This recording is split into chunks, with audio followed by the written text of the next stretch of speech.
Hey everyone, in today's video, I'll show you how to fix the error that says you'll need to provide administrator permission to delete this folder when you are trying to delete certain folders. Let's get started. Now let's say this is the folder you're having trouble deleting. Right click on it and select Properties. Go to the Security tab, then click the Advanced button. At the top, click the Change link next to the owner field.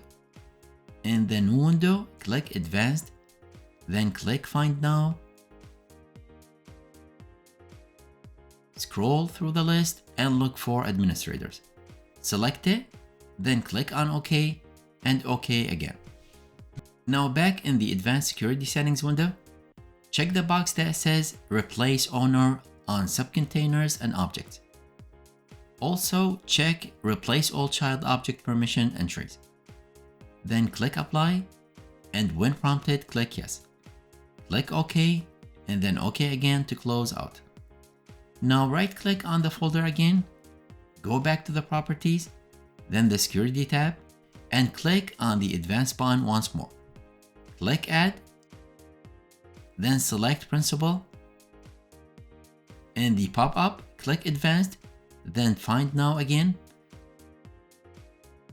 Select Administrators and click OK, then OK one more time. You'll now see Permission Settings. Check Full Control, then click OK, click Apply, then OK, and OK again to finish. Now when you try to delete the folder, you shouldn't have any issues anymore. Let me know in the comments if this has worked for you. And as always, please like and subscribe for more content like this. Thank you for watching.